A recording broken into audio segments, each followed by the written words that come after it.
บายดีพี่น้องสบายดีสวัสดีFCสุขุทุกคนบ้านตังหลังพายุเขาพี่น้องทางนั้นฝนตกคือกันมาเนาะทางบ้านคนเบิ่งนี่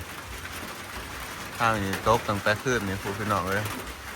ตื่นเช้ามากคิดว่ามันสิเช้าตกตอนนี้9 โมงเช้าแล้วพี่น้องมันตกคือเก่าเนาะพายุอะไรแนวนี้นะพี่น้องเขาจะเอิ้นว่านี่ย่ำเดือน8เดือน9ย่ำฝนนี่ล่ะ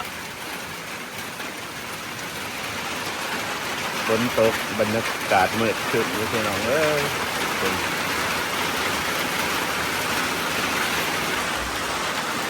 ี่น้องบรรยากาศดีเลย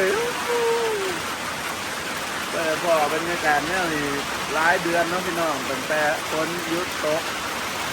ทนหอนทนอะไรมาโดนฝนตกก็เด้อหนาจะเย็นตลอดแบบนี้พี่น้องบายหนาวตกแห้งอีกทีแล้วพี่น้องเอ้ย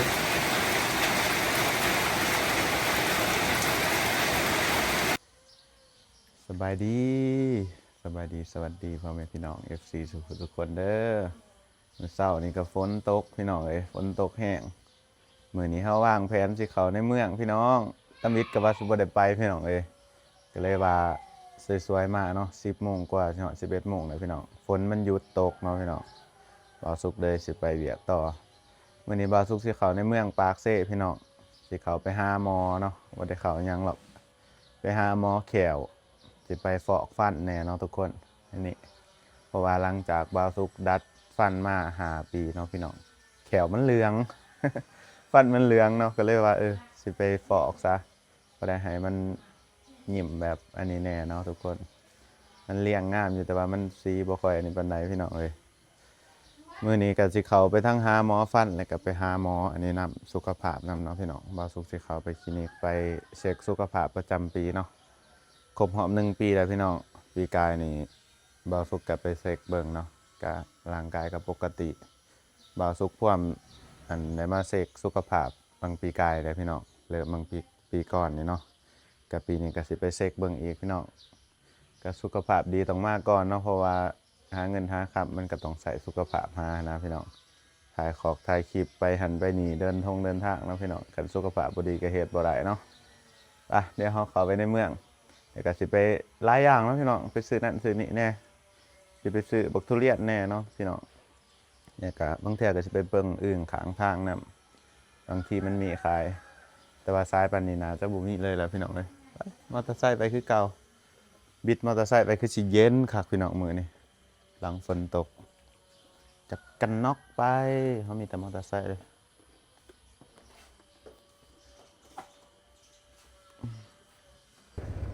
โอ้ว้าบรรยากาศดีเลยพี่น้องหลังจากฝนหยุดตกเนาะว้าที่โตบ่ได้พอบรรยากาศแนวนี้มาโดนแล้วพี่น้องเบิ่งแน่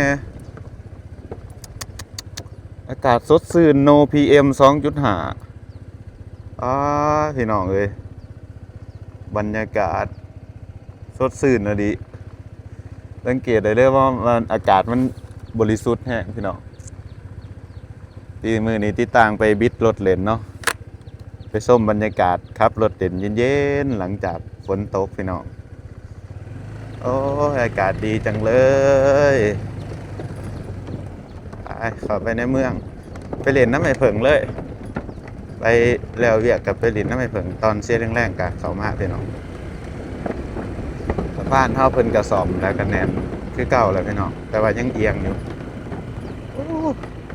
บางมาฝนถือว่าตกลัดหนาเด้อพี่น้องตกลัดหนานี่ก็ไปแวะข้างทางเดี๋ยวนะโอ้ฝนตกแห้งเนาะอันจะใส่โอ้ใบบักขามสาดเขียวฝนตกลัดทางเขาประจักพี่น้องฝนตกแล้วก็บ่ย่านนะพี่น้องบ่อนนี่มันเศร้าเละเลยเนาะบ้านนาคามเป็นเทคอนกรีตในบ่อนนี่เฮาก็ได้ซอยเพิ่นคือกันนะพี่น้องซอยปูนต้นหนึ่งบ่หลวงบ่หลายเนาะตามงบบรรยากาศดีจังพี่น้องเอ้ยคุณ ฝนตกก็แบบบ่สุกมักย่ามฝนหลายกว่าย่ามมันนี่ได้อพี่น้องเอ้ยมันเขียวดีมันสบายตาดีเนาะถึงแม้ว่าฝนสิตกเปียกก็ตาม แต่ว่ามันก็เขียวสดชื่นหั่นน่ะเอ้ยทางออกบ้านบ่ง่ายพี่น้องมาเบิ่งกันว่าทางออกบ้านมันสิเละอยู่บ่ซึ่งปีนี้เพิ่นก็เอาหินดินโคคะนะมาเทน่าจะบ่ง่าย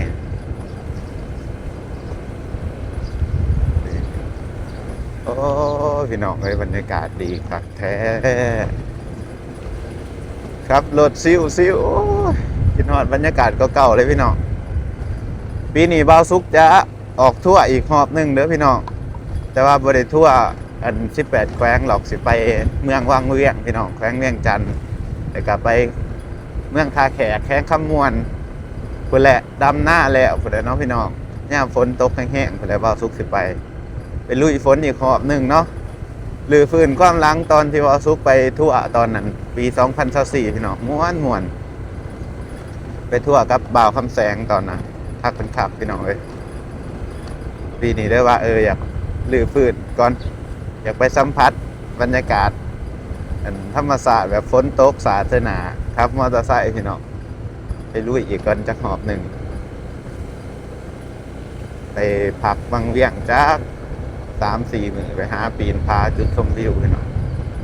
แน่พี่น้องฝนตกเทื่อเดียวฝนตกเบิดมือบรรยากาศเบิ่งแน่มันซ่อนเด้ดีแต่บ่าวสุกแล้วเขาเนาะแต่ว่าฝนตกแนวนี้อีตนคนเฮ็ดหน้าได้พี่น้องนี่เห็นบ่ผู้ใดเกี่ยวเขาไว้นี่แทบอยากให้แล้วแหละพี่น้องเอ้ยเขาเปียกเนาะดีอย่างเสียอย่างพี่น้องเอ้ยเช้าหน้าก็ได้แน่บรรยากาศดีคือย่ามแบบอันเดือนสิงหาทางกับบ่เละปานใดเนาะพี่น้องแต่ว่ามีขี้ตมโอ้มันจะใส่เนาะ คุณครูบัดนะครับทางประมาณนี้พี่น้องคันฝนตกกะไปได้มาได้เนาะบ่ถึงขั้นแบบว่ารถมื่นหั่นนะรถมื่นรถลื่น โอ้อากาศดีคนก็อารมณ์ดีไปนำว้าวชอบจังบรรยากาศแบบนี้โอ้ตอนนี้เรามาหอดในเมืองเลยเนาะฝนบ่ตกบรรยากาศดีหาหมอให้หมออะ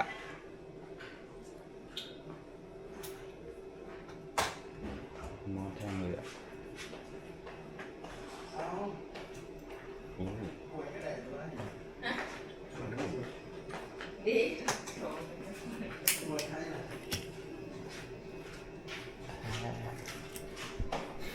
แป๊บนึงก็จะเห็น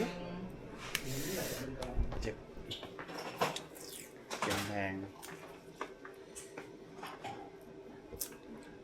ปีกายนี่เขามาตอนไหนวะเดือนหนามั้งเนาะ ตอนไหนจะมาขาย ตอนมามันมีสองเทื่อปีกายนี้เดี๋ยวเรามารอคนตรวจนะโกเลยบอกโกมาแค่ล้างเบิ่งมาแค่ล้างก่อนกินน้ำบ่สะอาดปานใด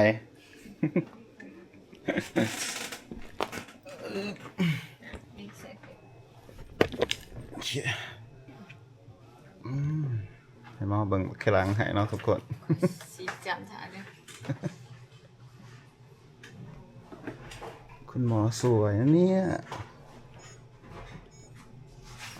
ก็คือเอโกลูกเนาะถ้าเอโกลูกกันแนวนี่บ่ แม่เดินยืนกัน ยิงถอด ตายแล้วมีได้เสียวซาดไอ้โกลู โอ้ยเนาะ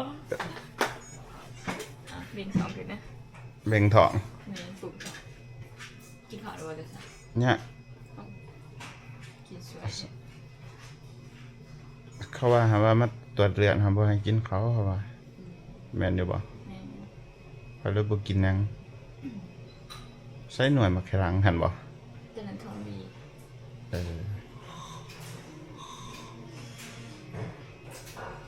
ทงบีปกติบะหมี่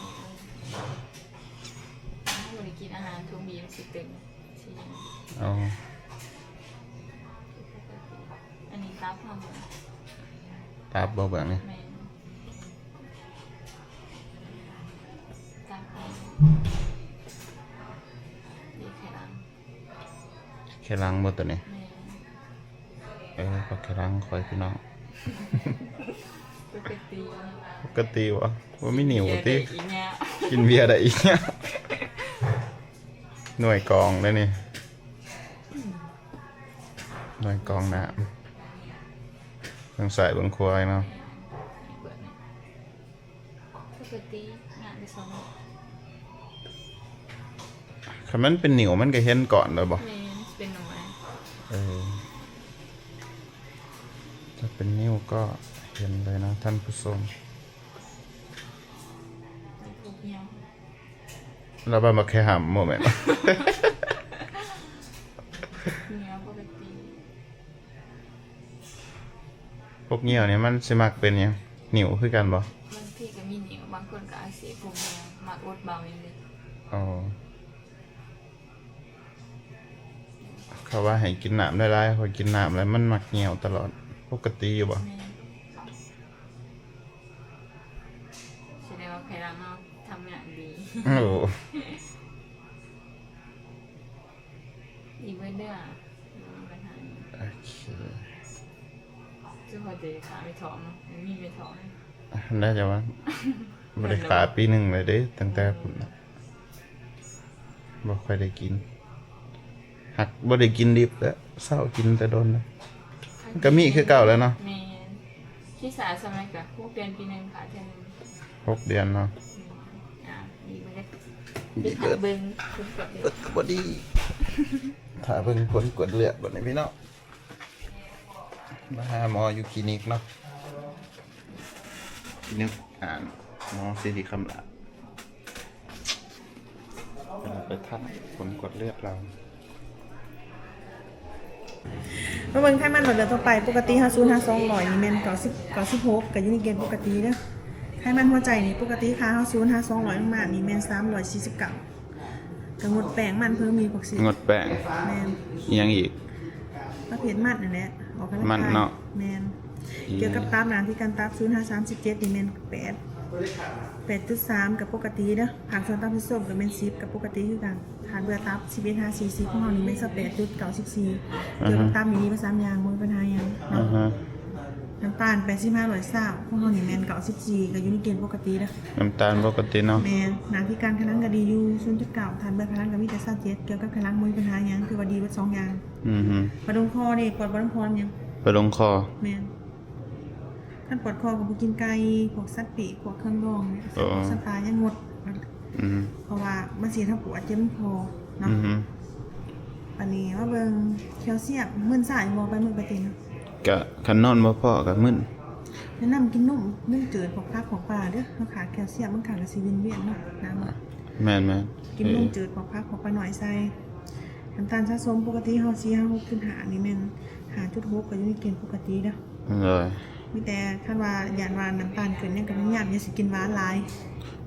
บ่ได้กินหวานเลยนะเดี๋ยวนี้ฮะแต่ว่าน้ำตาลยังขึ้นบ่ บ่ดีเบิดบ่มีปัญหาหยังหรอกเพราะว่า ขนาดกาแฟก็บ่ได้ใส่หยังกินกาแฟหยัง เดี๋ยวนี้ลดเป็นลดไปดิ แม่นลดอย่างเดียว ตอนนี้ว่าเบิ่งอันน่ะไขมันเนาะไขมันบ่ดีนี่ก็มีกับปกติอยู่ก็ขึ้นปกติเฮาก็0-500เนาะนี่ก็38ก็บ่มีปัญหาหยังหรอกก็มีแต่งดอาหารการกินเท่านั้นแหละออกกำลังกายมันดีก็บ่มีปัญหาหยังถือว่าปกติบ่สองอย่างเด้อ เลย ก็มีแต่เอโกเฮากับดีคือกันเกี่ยวกับตับยังมีปัญหายัง โอเคปลอดภัยอะเนาะ อยากกินยังเอาอยู่บ่เกี่ยวกับหัวไขมันบ่มีอาการยังดีแล้วว่ามีแต่เสียสุขภาพซื่อ เช็คสุขภาพรู้สึกได้ ๆแต่รักษาคนก่อนไว้ก็ยังไม่น่าคือมาก อายาขาไปท้องให้น้ำแน่ หายปวด จักมันเคยหลายอยู่ตะกี้จนเศร้ากินอันนั้นจนเศร้ากินดิบตลอดชีวิตคิดว่า กินสบอใส่ปุ๋ยใส่ ตะกี้นะกิน แต่ว่าเดี๋ยวนี้เศร้าละ บ่มีอาการอื่นบ่เพราะว่ามันเป็นแนะนำให้เรากินยาให้มันไม่ได้300ไป ยาไขมันบอก แม่นที่เราเป็นเฮาดีเนี่ยนะเหมือนที่ว่ากันนะ ไปพี่น้องสำหรับอาการร่างกายบาสุกก็ดีเนาะแต่ว่าไขมันเด็กขึ้นจักหน่อยหมอบอกว่าให้ลดแป้งมาเช็คตอนนั้นก็บอกว่าให้ลดแป้งเดี๋ยวเฮาสิ รับเปลี่ยนใหม่แล้วบ่กินแป้งแล้วบัดนี้บ่กินของที่เป็นพวกแป้งบ่กินของทอดมันพี่น้องเอ้ยเดี๋ยวไปหาหมอแขวต่อหมดไป1,900,000เลยพี่น้องประมาณ 3,000 กว่าบาทมั้งเดี๋ยวเราจะมาฟอกแขวต่อเนาะทุกคนมาเบิ่งกันเนาะว่าเราสิเอาสำใดแขวมันจะเปลี่ยนอยู่บ่เนาะตัดผ่ามาทีตอนนี้เนาะพี่น้องเราไปฟอกแขวมาแล้วเนาะก็เลยมาแวะไอ้เผิงพี่น้อง สบายดี มาแวะลินน้ำเราเนาะเราอยู่ผู้เดียว อยู่คนเดียวโดดเดียวได้ในท้องเล่ ไปฟอกแขวมาแล้วก็มาพี่เลยเนาะพี่น้องเดี๋ยวสิให้เบิ่งแขวที่ฟอกมาแล้วเนาะเป็นจะได้นี่เปลี่ยนไปหลายเนาะมันก็ยิ้มมีเสน่ห์ขึ้นเนาะ เขาเอายังว่าพอหินปูน บ่ฮู้คือกันแต่ว่าเสียว หินปูนเลย ก็สิแล้วเป็น1 ชั่วโมงพี่น้อง อยู่ใช้คลินิกจะประสาท คลินิกจำปาสั ส ก บายดีเด้อไปที่ไปหล่ออันหาสายไฟให้พวกหน่อยเลยไปหล่อทำสายไฟมาเลยไป ใช่อีหยัง ไปเอามาสื่อสายไฟลงหน้าคันดิ โอ้ชีวิตบ่อยู่ตังเจริญ อยู่ตั้งเจริญกับยายมันตัวใดตัวถือก็เอาตัวนั้น อ้าว อย่ามันบ่คือกันขนาดราคาอยู่ตั้งเจริญ ก็มีตัวถือตัวแพง อืม มันก็ซ้ำๆกันนั่นแหละมาไปเบิ่งลองเบิ่งก็ได้ นอนถือว่ามึง บ่สิกลับจังหน่อยก็กลับแล้วสิ ครับ ไปซื้อทุเรียนนะก็กลับ เพ นี่ ราะว่ามื้อนี้ เขาว่าเป็นหมากเป็นหมาก มื้ มัน อ ก็ นี้ คือกันดี หาเสียนี่ ขามาเต็ง สิซื้อทุเรียนมากินเลยบ่ฮู้คือกัน จะไปไส ไปใช่เราไปเช็คสุขภาพมาเช็คสุขภาพเบิด1,900,000พี่น้องแล้วก็ไปฟอกฟันมานี่ก็1,800,000อันนี้คอยใส่เงินเบิดไป3 ล้านไป4 ล้าน4 ล้านนะเนาะพี่น้อง ดีแล้วรอเนาะรอบ าท แล้ว เดียว ก็ได้ เนาะ สุขภาพดี ยามันเนาะใส่จะดิใส่แบบเพื่อตัวเขาเองพี่น้องบ่มีลูกทื่นออกมาเฮาได้ทั้งแขวขาวเนาะแล้วก็ อืม ในหูว่าสุขภาพมันเป็นแนวไรหมอกับว่าไขมันอยากขึ้น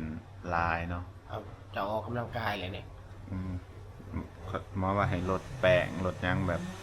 อาหารที่มันเป็นแป้งอะนะเพิ่งปีกายเนี่ยเขามาเสกกับไขมันหลายเขาสิเป็นโรคหยังว่าไขมันเขามันหลายเนาะ เป็นโรคอันนั้นแหละนี่ก็ ไขมันเกี่ยวกับไขมันเนาะไขมันเขา เส้นเลือด จะ อุดตันเขาอยาก แล้ว ให้ ก็นี่ฟันขาวเลยเนาะ ข้าวอ่ะ จะขาวฟันธรรมศาสตร์ ฟันคอยให้มันข้าวตลอดเลยทุกคนเพราะว่าโอ้มันเป็นยังเนาะ มันเป็นน้ำกรรมพันธุ์เป็นน้ำข้นเนาะ บ่เป็นน้ำคอยอันทูแควมันก็แต่เก่าก็ทูตลอดไอ้ตอนยังน้อยก็ทู โอ้ยตอนยังหน่อยกระทูคือกัน ทู เดี๋ยว แบบบ่ได้ทูอันมันลุไอ้คือสิเจ้าใด โอ้ย คอยจนทูตื่นก็เบิ่งทุกซอกทุกมุมทุกซอกทุกมุมอีหลิ เป็นกรรมพันธุ์สีเขียว มันบ่แม่นดอก แม่นบ่ เป็นน้ำหมาเองนี่แหละ อืม เจ้าห้ามบริทูอ่ะกินแต่กาแนวแบบนั้นนะอันนี้คอยทูคักๆจวดจะคืออันทูตีนเนี่ยอะไรนี่ ทุกคนเดี๋ยวเฮาสิอันนี้กันเนาะก็สิจบคลิปไปเพียงส่ำนี้เดี๋ยวก่อนสิว่าสิไปซื้อสายไฟบ่ ไปถามให้ เพราะ มั บ่ทันกินข้าวเพลซ้ํบ่ทันกินข้าวเช้าซะ ยังบ่ พี่ที่มาหากินได้ปะ ไป ไปบ่ ไป เพราะว่า อาบน้ำก็ได้ บ่าวสุกบ่ทันได้กินข้าวนะมันเช็ค จะมาอะไรกันอันนี้เลยบ่ บ่ให้ใส่บ่ให้กินข้าวฮะ จะมาเลยบ่ บ่าวสุกตื่นมากอะเตรียมโตวมาเลยเนาะแล้วก็มาเช็คสุขภาพแล้วก็มาหาหมอเขียวแล้วก็มาหาไอ้ก้อย ไปหาหมอก่อน หมอไหนหมอปวดใจ จะเห็นเลยลูก คนเจอกันใหม่ขึ้นหน้าผมยัง บ๊ายบาย บ๊ายบาย